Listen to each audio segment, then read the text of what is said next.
di tengah ini kan bolong teman-teman, di tengah ini kan bolong nih. Nah ini dimasukin tangan kanan teman-teman, begini. Kemudian tangan kiri meraihnya begini teman. Nah kemudian diangkat begini. Nah ini udah sebuah gerakan untuk peregangan.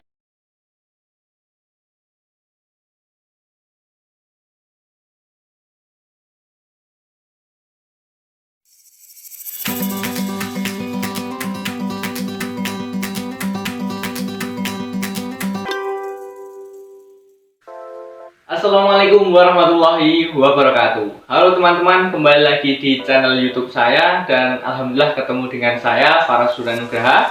Bagi teman-teman yang belum kenal dengan saya ini adalah Faras Suryanugraha, salah satu penderita penyakit HNP atau biasa disebut di Indonesia itu saraf tersepit, yang alhamdulillah sekarang ini saya sudah bisa sembuh. Dan di channel YouTube ini saya akan membagikan sebuah pengalaman saya kepada teman-teman semua terkait dengan terapi mandiri apa yang bisa digunakan untuk bisa menyembuhkan saraf tersepit ini tanpa operasi ya teman-teman tentunya, dan bisa sembuh secara perlahan-lahan. Nah teman-teman, di video kali ini saya akan memberikan sebuah gerakan kepada teman-teman semua, yaitu digunakan untuk menyembuhkan penyakit saraf tersepit. Nah, bagaimana gerakannya? Gerakan ini saya beri nama adalah gerakan cespleng. Nah, kenapa saya beri nama gerakan cespleng teman-teman? Jadi ketika kita melakukan gerakan ini, setelah melakukan gerakan ini, maka rasa sakitnya atau rasa nyerinya itu bisa berkurang teman-teman.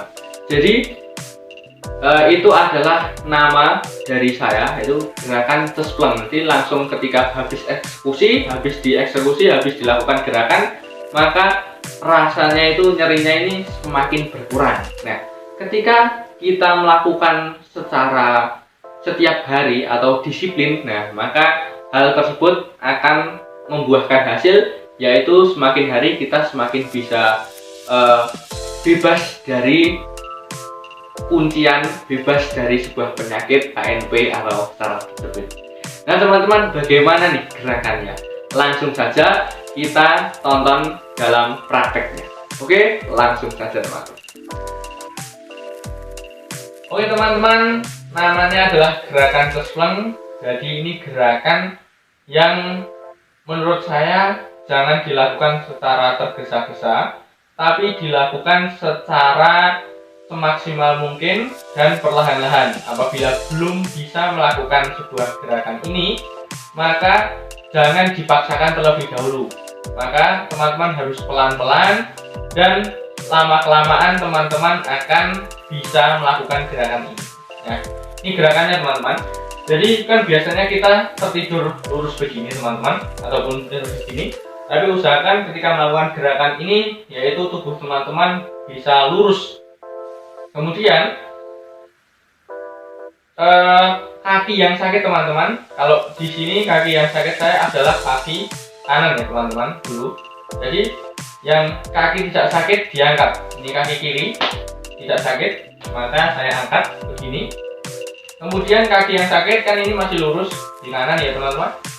Ini diangkat begini teman-teman, perlahan-lahan aja.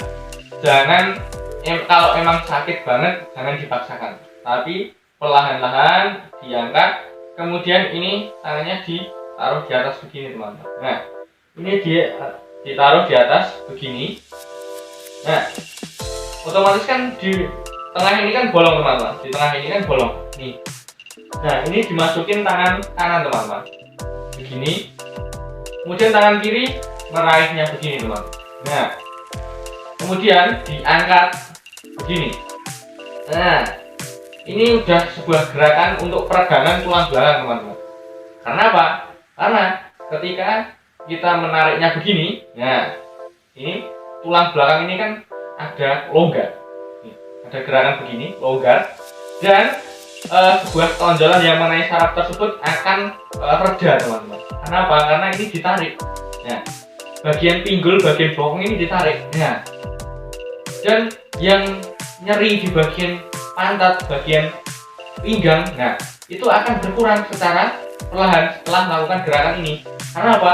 Karena ini bisa melonggarkan bagian atau melemaskan bagian otot di pantat ataupun di paha, teman-teman. Jadi ketika melakukan gerakan ini, nah begini, diangkat begini, ini sangat bermanfaat dan sangat cepat untuk bisa mengurangi nyeri dan bisa membuat teman-teman bagian tulang belakang, bagian pinggul itu bisa cepat rileks, teman-teman, apabila teman-teman bisa melakukan ini. Nah, jika teman-teman belum bisa ataupun menariknya diginikan aja sudah sakit, kemudian teman-teman begini belum bisa, tangannya belum sampai dan begini, nah ini teman-teman kalau masih sakit bisa dibantu oleh orang lain. Nah, bagaimana caranya agar orang lain itu dapat membantu kita? Jadi seperti tadi awal, ya tetap ini perlahan-lahan aja. Kemudian orang lain kalau ini belum bisa diangkat, yang kaki kiri belum bisa diangkat, maka orang lain bisa membantu dengan mengangkatnya. Jadi diangkat begini, teman-teman. Nah, begini, kemudian ditaruh, disuruh dekatkan lagi. Nah, ini diangkat begini, teman-teman. Nah, ini sungguh sangat, rasanya sedikit kalau diangkat begini, kalau memang sakit itu rasanya nyeri. Tapi setelah kita melakukan secara maksimal, teman-teman, nah setelah begini, ini akan semakin reda rasa nyerinya dan bisa berkurang, teman. Nah, ini sudah longgar sekali, rasanya enak sekali setelah melakukan gerakan tersebut. Nah, ini adalah gerakan tespleng, teman-teman. Jadi ketika teman-teman belum bisa, tangannya belum bisa digunakan begini, ini orang lain bisa membantu. Nah, orang lain bisa membantu seperti ini. Nah, ini bisa tambahkan ke gerakan atau rutinitas peregangan teman-teman setiap hari. Nah, ini sangat bermanfaat, teman-teman. Gerakan tespleng ini emang pengalaman saya pribadi dan saya bisa sembuh akibat juga peregangan hal tersebut. Jadi itu sangat mendukung sebuah penyembuhan penyakit saraf tersebut. Dan ditambah lagi, mungkin kan teman-teman belum bisa berenang ataupun belum percaya kalau memang berenang itu bisa menyembuhkan. Jadi selain dengan peregangan, saya itu juga melakukan aktivitas berenang, teman-teman. Nah, kalau gerakannya saya sudah membuatkan video, mungkin teman-teman bisa menonton di channel saya ini, silahkan dicari. Dan selain melakukan peregangan ataupun berenang, saya ini juga percaya membentuk mental saya bahwa menderita penyakit saraf tersebut ini memang bisa sembuh.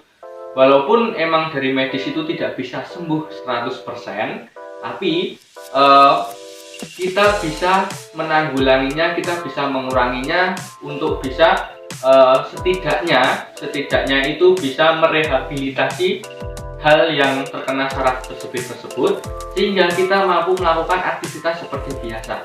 Dan saya membentuk pola pikiran saya selalu berpikir positif akan hal-hal yang akan terjadi besoknya, dan saya pasti bisa berjalan lagi, saya pasti bisa untuk tidak merepotkan orang lain dan sebagainya. Akhirnya saya ada inisiatif untuk peregangan, untuk berenang, kemudian untuk melakukan peregangan yang saya tarik dengan tali itu, teman-teman. Nah, itu mampu membentuk mental saya dan alhamdulillah saya bisa sembuh, teman-teman.